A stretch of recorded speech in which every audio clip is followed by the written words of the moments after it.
We've been enjoying the Bhagavad Gita chapter 5.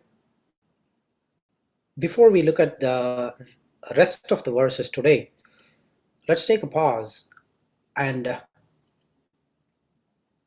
learn a little bit more on what we have learned so far.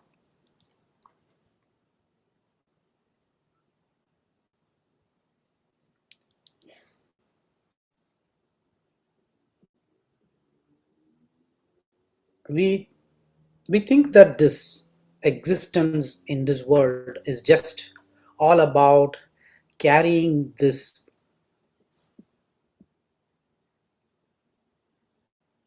life of ours. There are three layers that exist. It is not just one piece of this body which defines who we are. The first layer is, we all know, the physical layer, which is this physical body.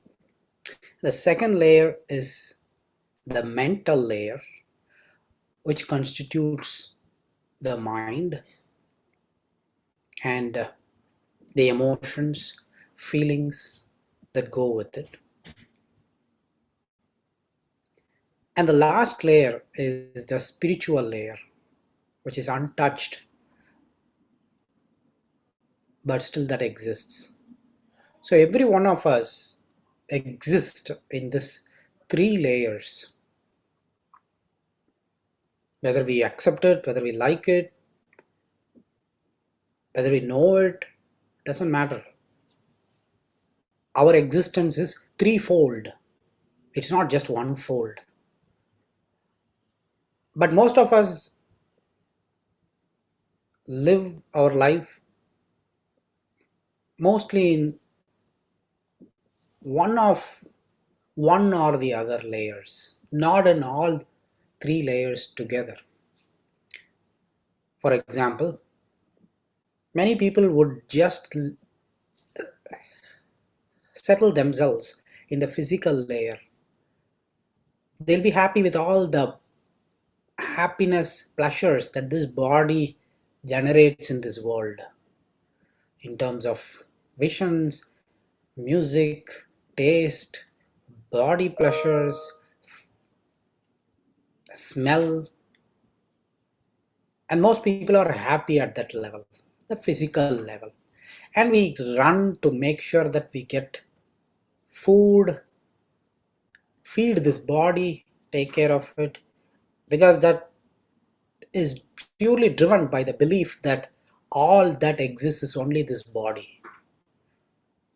Even though we know that some kind of emotion, some kind of inner world that exists, we deny, but we focus mostly, give importance mostly to the physical body, how to pamper it, how to take care of it, which is not bad. We have to take care of this body, but that is not the only thing. The second layer is also, most people know it, but abuse it, the mental layer. There are two ways of abusing. One is to take to drugs, alcohol, and to make sure that the mind is numbed. And the other way of abusing is to think about to worry about all that has happened in the past or what is going to happen in the future, and that way mind is abused. So the second layer is also not being properly used. The first layer already is physical, which all most people think only about taking care of their body and how I can get pleasures for this body. What all pleasures that I can get. And the second layer is about mental, where we do not know how to handle it, and so we end up abusing it.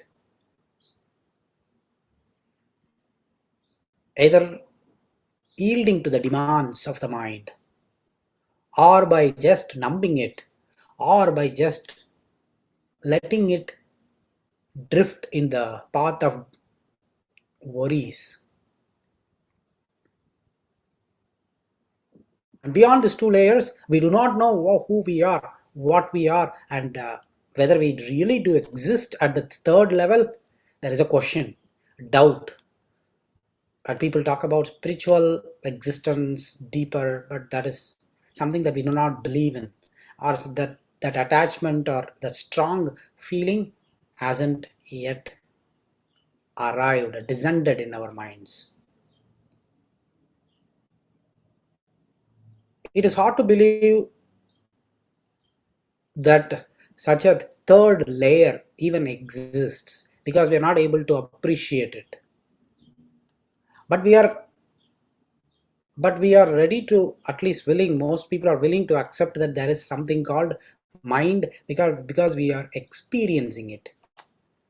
No one has a question about the first layer, which is the body, because they are able to see it, they are able to appreciate it, the limbs, the eyes, the ears, all these organs are extracting pleasures from the objects in this world, and so we are not able to deny it. We perfectly accept that it is a proven fact. On the other hand, the spiritual existence, we are not able to accept it because of the fact that neither we are able to see through our eyes, nor we are able to hear whatever that is there inside, nor we are able to experience it yet. And so how else we will get the trust or belief? Because all our belief system that we have built within our mind is purely built on what we see and what we hear, isn't it? Is there any other belief system that we have? When I see a person, can I just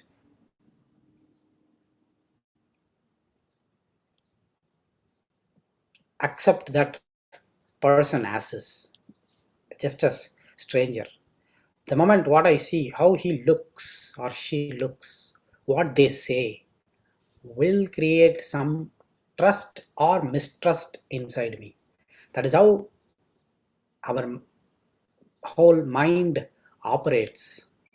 Only believe what these eyes say, only believe what these ears hear, not anything else. Right? That is how we have. That is a deficiency. Right? It is not 100% always right. What we see and what we hear are essential witness, but then they are not necessarily true. That we have seen it time and time again. Not all the time these eyes can tell the difference between what is truth and what is false. There are many optical illusions that we are seeing. What looks like in a picture a horse is actually a woman standing when you look at it from a different angle. We are seeing so many such optical illusions. So our eyes trick, our ears also play a big time trick. And so the conclusion is that these physical senses have the ability to trick the mind. That is the second layer. The first layer is all about the physical body, and this first physical body has got no intelligence except for these five organs. The rest of the thing in this physical body is all about blood, pus, bones, tissues. What is the intelligence there? Isn't it? There is no intelligence. They are all as good as sand or a stone or a mud or a trash or any such thing. There is no intelligence there. It has all these perishable things. The only intelligence in the physical layer, which is this body, are those five organs. Because they are intelligent, the reason they are intelligent is that they tell the world around us. Through those organs only we are able to infer the world, what is happening around us, right? Okay, this person, that person, and this is light, this is dark, this is red, this is blue, all those, and this is audible, this is a dog sound, or this is a human screaming, this is a music versus this is a noise. Such intelligence our organs are providing that, without which the world is just dead, even though we might be alive. If these organs fail us, then what is that we can infer from this world? There is nothing. Calm, dead silence, and nothing that if we cannot, whatever that you see, all we see is just a plain white screen. Then what is it that we can infer anything from this world, right? So these organs give us the intelligence about this world as to what it is, what is happening. That is why those 5 organs are the most useful at the physical layer. Rest of the organs are all there doing our helping us carry on with our journey of life, right? Legs are needed, of course, carry on with our life. Hands are needed to carry on with our life. But the true intelligence, even more than the hands and legs don't have any intelligence because they have to be instructed by the brain to do a task. But the eyes are more worthy. You can live without hands, but not without eyes or ears. Right? So even in the intelligence, you see there is some lower level intelligence and higher level intelligence. Fingers, even if 1 or 2 fingers are lost, nothing is lost. But if a whole leg is lost, then little bit, much bigger thing is lost. But if one eye is lost, big time it is. Both eyes are lost, even more. So the intelligence is layered even within the physical body. What we use, these are all tools given to us, we are using it in this world to figure out what is the life that I am living. Right? And in this, there are intelligence built. Who has provided us intelligence? We know it. For these organs, whoever has provided that intelligence is called the Brahman or is called the Vishnu. Right? And that intelligence these organs have, it can be called an intelligence or it can also be called a curse. Because these eyes have intelligence, they can attract any object in this world that has interest, that is of interest to these eyes. And these ears can attract objects in this world that are interesting to us, which is okay. But then they influence the next level intelligence, which is the mind. Now mind starts attaching some meaning towards whatever that eyes or ears are showing, and slowly starts developing some association with those objects. So naturally, what was considered to be an intelligence, our organs, are slowly making us a slave. Our mind, the second layer, the mind, a slave to those objects of this world. They are not supposed to do it, but it so happens. And so the second layer is slowly getting corrupted. The second layer is a higher intelligence layer. It is much more smarter than the eyes or ears or mouth.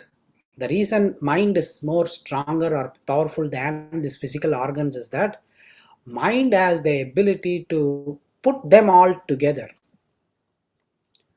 The job of the eyes is to get the signal, the light from outside world and pass it on to the brain. Other than that, eyes don't do anything. The job of the ears is to just listen any sound from the environment and pass it on to the mind. It doesn't do anything else. It cannot see, it cannot taste. Likewise, eyes cannot hear or taste or smell. Nose cannot see or hear, they can only smell. So every one organ has got only one job, and they do that job only. But mind is the one that is responsible for putting together. Now when you put together and give a holistic view of this world to us, the person who is experiencing, he gets a total view of the scene.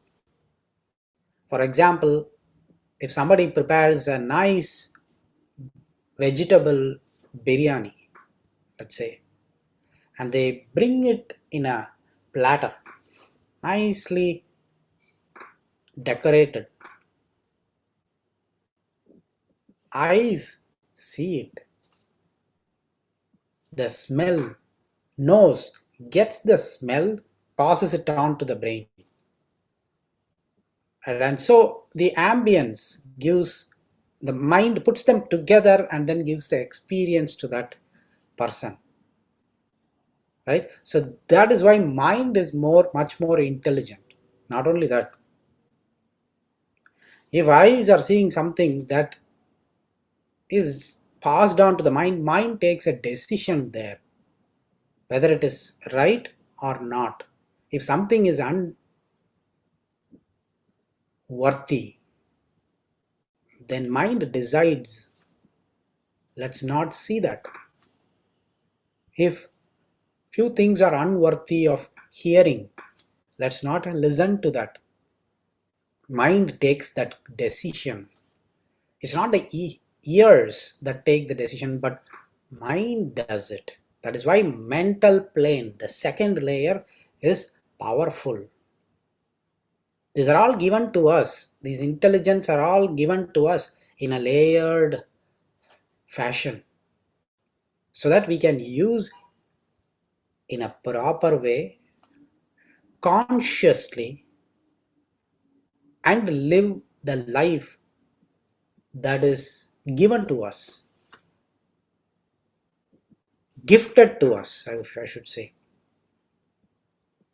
If this system of the organs and the mind, if they work in harmony, then they generate pleasantness to the whole life experience. If that harmony is broken because of whatever reasons, then that causes the confusion in life, throws the whole life in a total disarray. So that is why the awareness is important. Spirituality is at the third layer. Let's not even get there. We didn't even talk anything about spirituality here. The first two layers are all itself a problem. Where can we talk about the third layer? That is why we are not even able to believe such a layer exists, because we are busy in the first two layers. We haven't stabilized. There are 3 steps in a staircase to get to the second floor, let's say. We are wobbling in the first step and the second step. Where can we get to, when can we get to the third step, or how can we get to the third step? Right? First step, second step itself is like we are not able to stand there. So that is the very reason that in the first step, sensory objects, which are these organs, are being discussed again and again and again and again. Multiple references to that in the previous verses. Krishna is again and again saying that you have objects of interest in the outside world and you have your organs. Take care of it. They have a magnetic attraction. To a young boy who is 21-year-old or 18 years old, a teenaged boy, a teenaged girl will naturally be an attraction. Eyes are attracted naturally. To a hungry man, or not even a hungry man, to a person who has a strong liking towards sweets, a sweet tooth, sweets will be definitely attractive.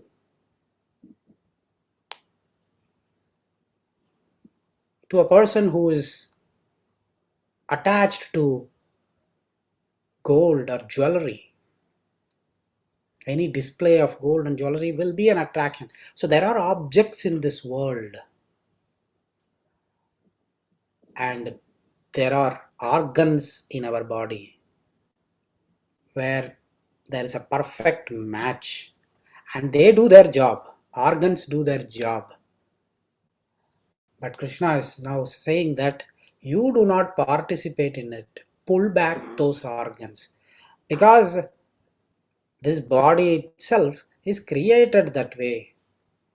These eyes are made that way. They will go behind objects. That is how they are intended. That is their nature.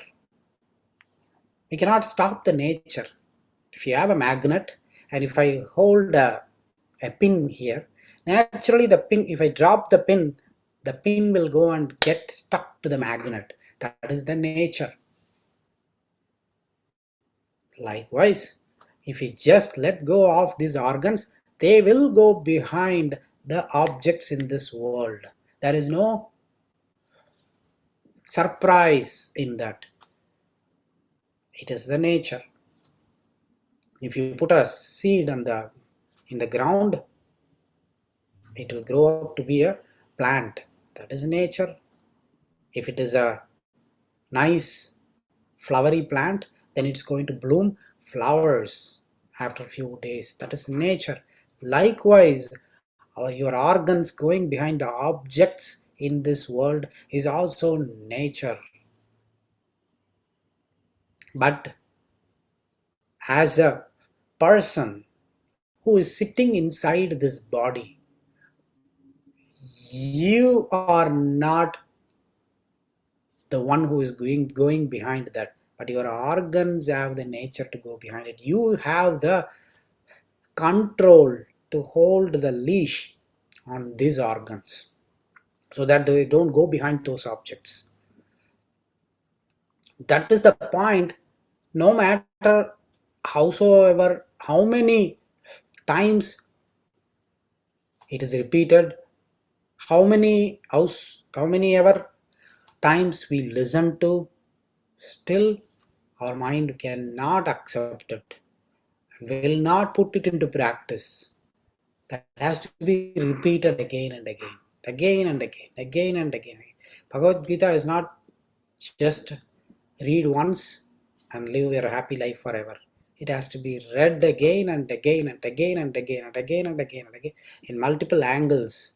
The meanings will have to be interpreted and understood, because the mind has so much of thick layer of ignorance that we have accumulated. We have trained it in a way that dirt has covered it, covered our true intelligence. Just like this, the commonality between the layers is this. The first layer, physical body, we talked about, it attracts dirt no matter what. If you live in this world, it attracts dirt no matter who you are. You may be the king or the queen or the president or prime minister or a normal ordinary citizen. This body will attract dirt, period. No one can say that I don't have to take bath at all because my body never attracts dirt, because that is the tendency of this body, is to attract dirt and to become dirty. That is by nature. Not only this body, every organ in this body has dirt. Every organ, intelligence or not intelligence, doesn't matter, has dirt. That is a fundamental truth that most people, even though they know, we would not accept it. We will woke up to it. Oh yeah, that's true, right? The likewise, whatever that happens in this world has a same thing happening in our inner world also. If there is a dirt on this body, then that means dirt can also be attracted by the mind. Right? Mind can also attract dirt because we see that body attracts dirt. We cannot see the mind, but we can equate it. Oh, since body has a nature to attract dirt, mind also can attract dirt. What is the dirt that mind attracts? It's not the physical dirt. There the dirt is totally different. It is all about the incorrect low level thoughts. Those are the dirt, which is the truth, right? Whatever that happens in this world, physical world, in this body, also happens inside our mind, and vice versa. That is true. We don't have to know about what is there in my mind. If we see the person's actions, thoughts, I mean his talks, his words, we can clearly say what is inside. Likewise, anything can be translated into the what can be there in the mind also. So that is why dirt is a fundamental concept, not just in the physical world, it is also in the mental world, the second layer. The only thing, physical world dirt, everyone accepts, understands. But mental dirt, even their own physical dirt, all people will accept it. Oh, I wanted to take bath. I just went for jogging and I just feeling not okay. Let me go take bath. People accept it, which is very good. But if some dirty thoughts stuck in our mind, no one is willing to accept. No one is willing to even accept that there can be dirt in my mind. No, I think always good. I'm a nice person. I good. But that is against nature. It cannot be. If something can happen to your physical body, same thing can happen to your mind as well. So everyone has got mental dirt. And how to clean the physical body, everyone knows. We have invented soaps filled with fragrance that can just make our body instantly fragrant and cleaning the dirt also, which is very good. But we have not even thought about how to clean the mind, leave alone a mind with fragrance, right? So we haven't thought about, first thing is, yes, there is dirt. Second thing is, how can I clean the dirt? Third thing is, how can I make it fragrant? So three-step process, right? Mental cleaning. Even that is true with body cleaning also. First thing is, I should feel that I have to take a bath. Second thing is how to take a bath, where to take a bath, and then fragrance comes. Likewise, mind also. First thing is accepting. Acceptance is common knowledge. We go through this world, we our we take snapshot, we take pictures. Everything that we see, everything that we hear goes into our mind. We just put it into our mind, upload to our cloud drive, right? It just goes into our mind. We don't even care. We have a lot of storage capacity, so we just send it there without worrying about what is happening. And every moment we see something, it's not that we just look at it, we just observe it. We also attach meanings to it, and then that goes inside. If we just look at it without any meanings, that is the best look. If someone just stands in front of us and then we look at them, without any thought at all. Let's say if someone knocks on your door or rings your doorbell, and we open the door, there is a pause, let's say 10 seconds pause. They don't say anything, you don't say anything. You look at them, they look at you. What thoughts go in your mind? It can be good thoughts, it can be bad thoughts. Both will go through, right? If there is that absence of thoughts, no thoughts at all, then we are not taking in any dirt. But that is not possible because we always used to immediately think one thing or the other. So thinking is natural to us. A person stands in the door front. What happened? Is something wrong? Did somebody hurt you? Or are you happy? Do you have a good news? Our mind goes crazy. We start thinking about it. Or if someone says, let's even worse thing is this. Most people would have experienced this. Somebody makes a call, and you pick up the call, and they say that I have a good news. And then the call disconnects. That's it. Next 1 hour, the call never is made, and so we will go totally mad, crazy. What is that good news, right? So that is what mind is.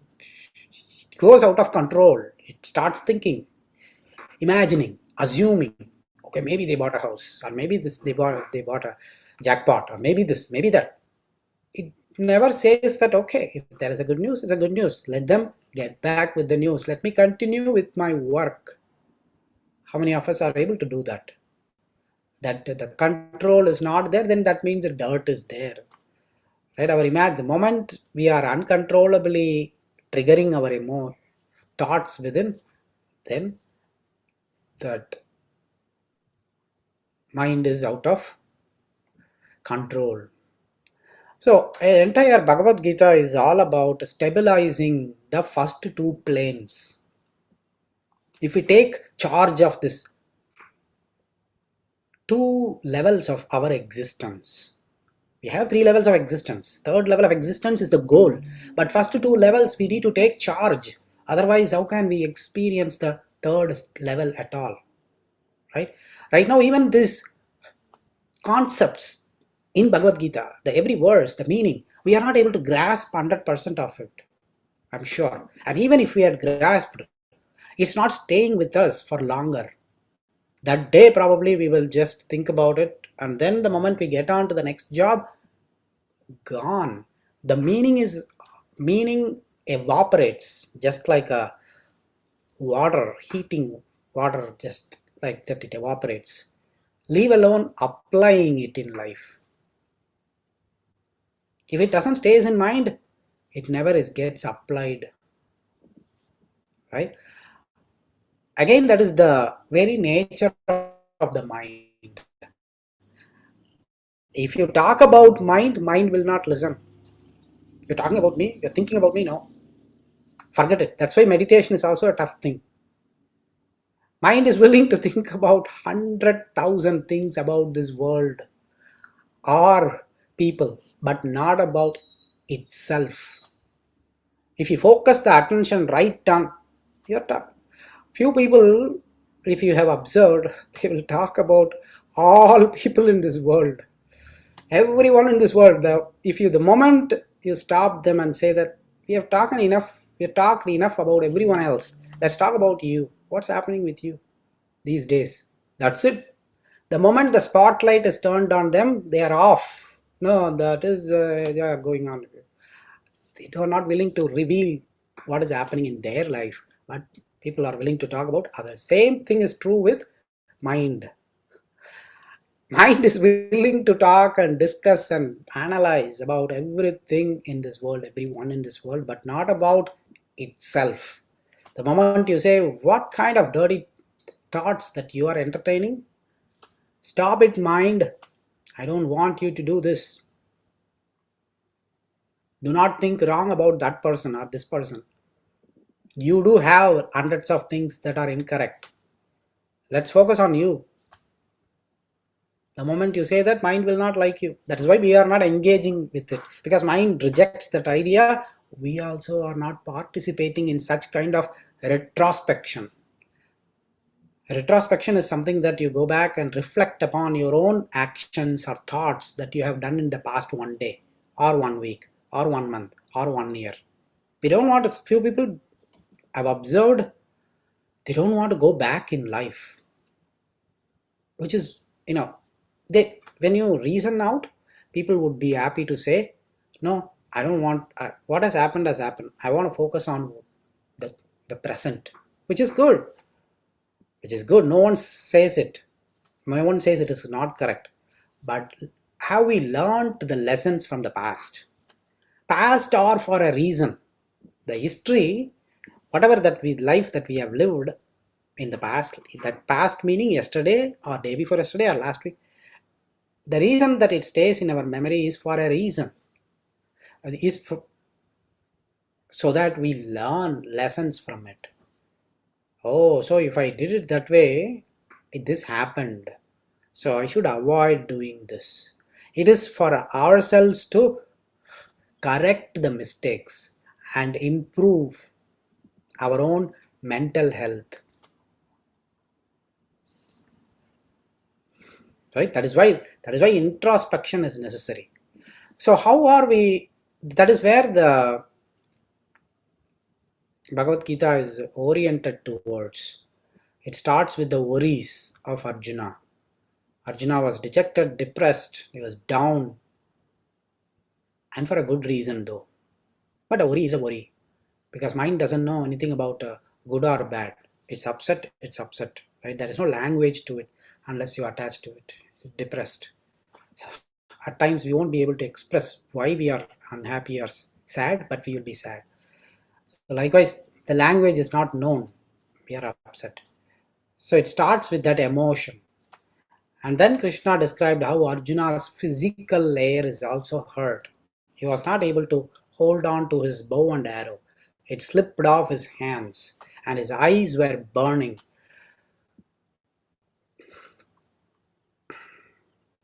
So naturally, the advice is to take control of one's life by taking control of the two planes of our existence, the physical plane and the mental plane.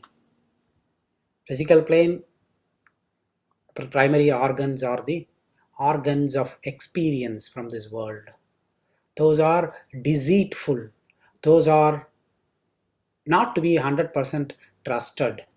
In fact, those are enemies at times, where they drag the mind with them. They carry the mind with them and make us do the wrong things intentionally, knowingly. Knowingly, people engage in incorrect things. That is not because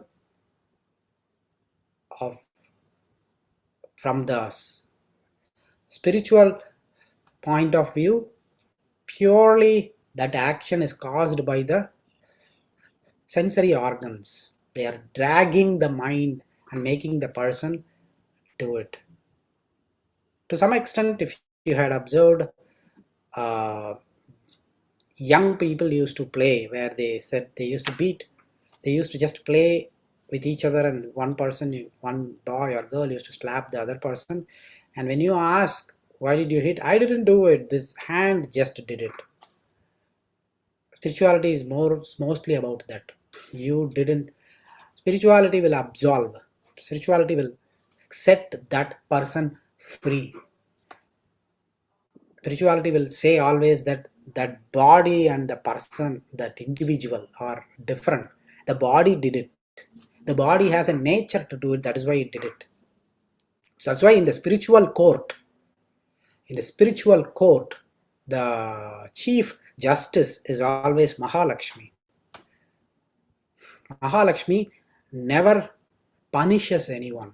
There is no punishment for anyone, because who will you punish?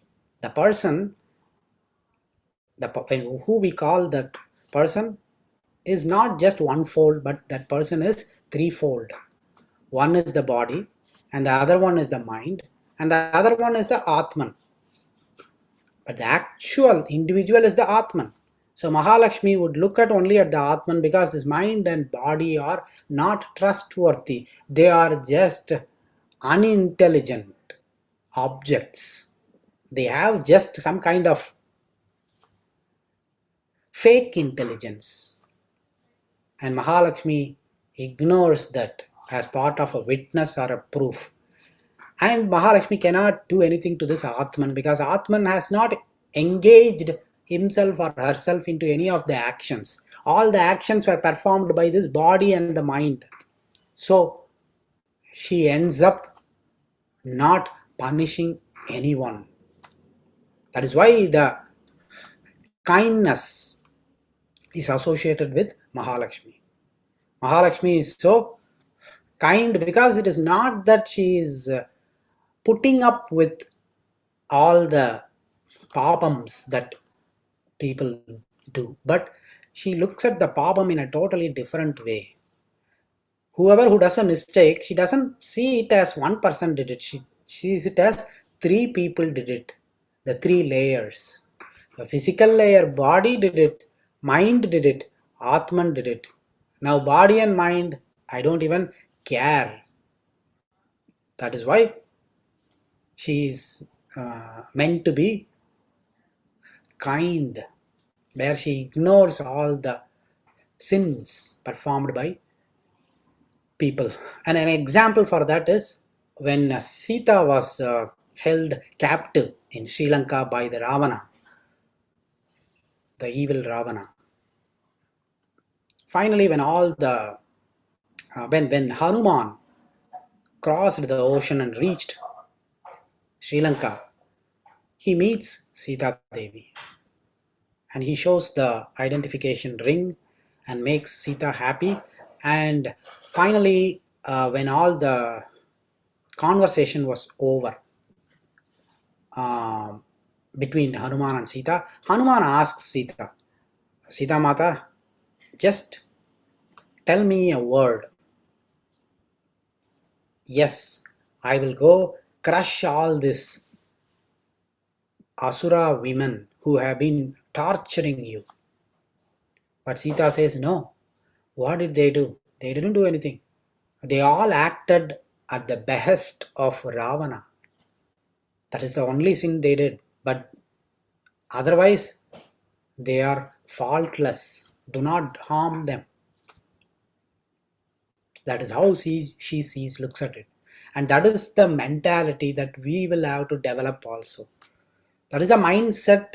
It is not I would not say it is a mental level problem, mental level issue. We cannot get into a mindset that let me also become Mahalakshmi. No, that is not possible overnight. But that is a state that we already are, the third person, the spiritual plane that we are. We already are that Mahalakshmi. That Mahalakshmi sits within us. But just these first two levels, layers, are stopping us from seeing that third layer Mahalakshmi.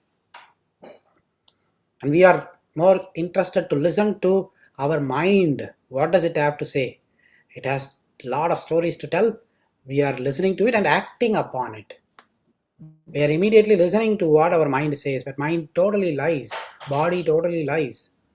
They give incorrect signals, not all the time, but many a time, especially when emotions are involved. You are reading a book about physics, then mind may tell right things. You are solving something in the computer programming or something, then mind may talk something truthful. But when it comes to people and emotions, most of the times, and greed and anger and desire, these are all the friends of the mind. Desire, anger, greed, envy, ego, jealousy, all these are friends. They are close friends of the mind. And whenever, whatever that we see, they can always produce incorrect results, giving us a incorrect picture, a blurred image. But still we will believe that that blurred image is a correct image, and we will proceed with that as our truth, and we will start acting out with others. Unlike Mahalakshmi, who knows for clearly. Mahalakshmi is a yogi, is the first yogi, we can say, because she knows what is truth and what is not. Mahalakshmi never trusts the body and the mind, but she always trusts the Atman. And her association with us is only through the Atman. And that is the reason Rama and I were discussing in the evening about Krishna's birth.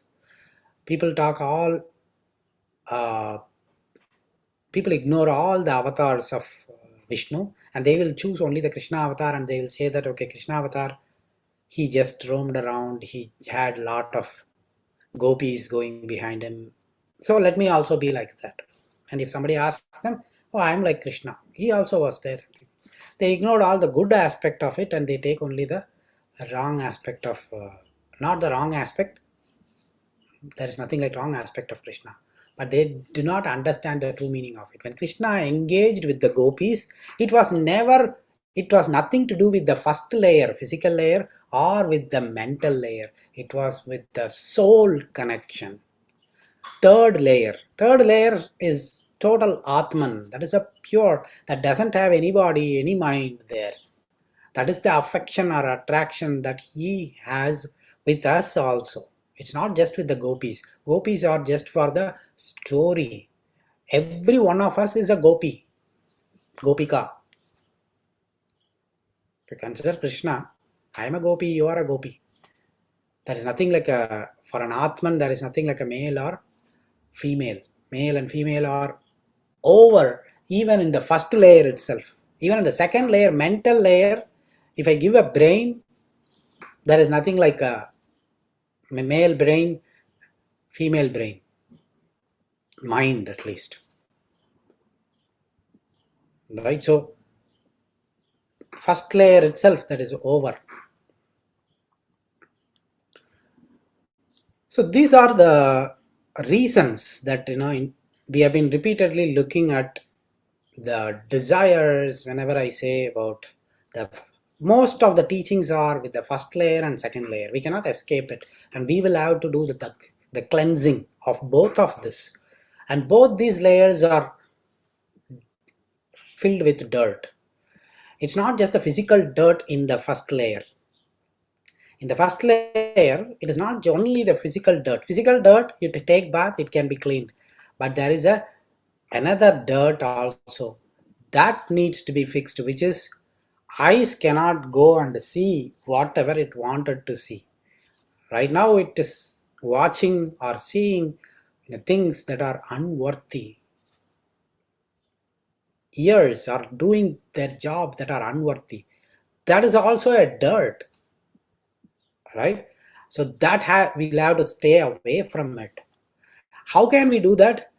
It is not a one simple formula where you just do this steps, and your eyes will now start looking at the only the right things. Do A, B, C, D, and then your ears will start. There is no such single recipe where your eyes and ears will start mending itself. It is not. Excuse me. It is not even the mind. It is not even in the mind. I'll tell you how. It doesn't, if it has to do with the mind, let's say, it should have long time had happened. It is only to some extent in the mind also. If we instruct the mind that do not do these things, is mind listening? Maybe few minutes. After an hour, after 2-3 hours, it forgets the instructions and then goes ahead and does it. Where is the control? Where is the instruction gone? So it has nothing to do with, there is no one such rule that you just take some New Year resolution or some day resolution and say that starting this day, I will live this life. Nothing. We can only make an attempt. Whether we are successful or not, it is not in our hands. Because this body and mind are not the one who is telling uh, them to be. They are not, they are just listeners, and we are the ones who is instructing, and they don't want to listen to us. The third layer, when it instructs, when it gives an instruction, the Atma, which is deep down within us, which says that mind, please do not indulge, body, do not do this kind of things, is not going to be taken. If you, then how else we can actually solve the problem? If there are no A, B, Z steps for controlling it, for controlling the mind or controlling the external pleasures that our body enjoys, regulating, not even controlling, I would not say regulating, then how else we are going to accomplish the third level, right? Whether if that is exists. The fundamental belief is, first thing is knowledge about these things. Oh, this kind of dirt exists, and my organs and my body and mind are working together. The whole listening to this gives some kind of a knowledge. That is the primary input. You just plant a tree, and the plant and the tree grows up to be a nice, I mean, whether the plant grows up to be a nice tree and delivers great fruit or not, we don't have a control. That depends on multiple things: the land onto which you have planted the seed, the rains that flow in, and the um, fertilizers that was given to the plant. Everything decides. There is no one such thing, and still we don't know. When everything is perfect, not all plants grow up to be trees, not all trees bloom, not all bloomed flowers become fruits, they fall off, right? Not all fruits we can enjoy. Some animals, some squirrels can just spoil it, right? So it's not in our hand. If we are all trying to learn and clean our mind and body and get to the, get to the third level of our true nature, that is what we are. Once all these two layers are down, then the third level. But we do not know. It's not in our hands. We all are making an effort. Just like pouring water into a plant, we need to pour knowledge into our mind. We don't know which knowledge. We don't know which knowledge will transform, especially in the spiritual world, not other knowledge. In the spiritual knowledge, listening to stories, listening to this kind of lectures, or listening, or and also to think about yourself. Listening alone will have very hardly minimal impact. Thinking about ourselves will have greater impact. So that also will impact. All these things will will transform slowly that individual, making him go or her go up the spiral. So more and more dirt gets cleared, washed off. We can observe it within our brain as these things we practice, right? A temple visit. Why I wanted to visit a temple? We don't know. Going to the temple, slowly you're pouring water or maybe adding fertilizer to it. I have I have belief in my mind about God. I never go to temples. Some people will say they don't know it. They are fooling themselves. We don't know what actions will cause to us to wash off the dirt. That is why we are doing all the sattvic actions. These are all going to the temple is a sattvic action. Sattvic action is one that has no dirt at all. Sattva means pure, purity, right? No dirt. So such kind of actions, donating to others. Donate, if you give something to others, have you experienced some kind of happiness within yourself? That happiness cannot be matched when you get gifts from others. Getting gifts from others is also happy, but that happy is much lesser. When you give it to others, that happiness is supreme. Wow. And when you see the smile in others, right, that is a sattvic action. Helping others, sattvic action. We don't know what will combination of all this will create a churn, just like a mixer grinder, right? That will start breaking up the hard stone dirt within our mind. Once it is broken down, then it will be washed off. We can experience that, we will appreciate it. The more we experience the dirt going away from us, the more we will start doing such actions. Then we will be able to clearly see much more better our own being than how much we are doing right now. I just took this 1 hour time, just wanted to go back and then reflect on why we are doing this.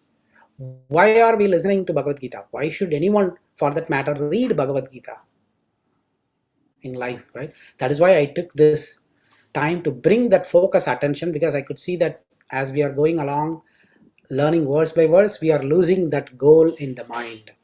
We should never, I will try to remind you about this every once in a while, but I wanted you also to reflect upon this every once in a while, to think about it. Why am I listening to this Bhagavad Gita? What is so wrong about it? Life seems to be good. Okay. Do I need it? We needed it because that is the only cleansing process to the mind. We know the cleansing process for the body, but we do not know the cleansing process for the mind. Bhagavad Gita is the only way. It is one of the ways.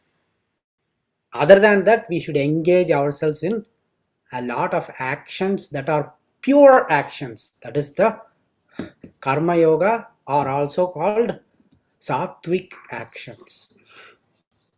With that, we come to the end of this session. I'll see you all in the next week's session.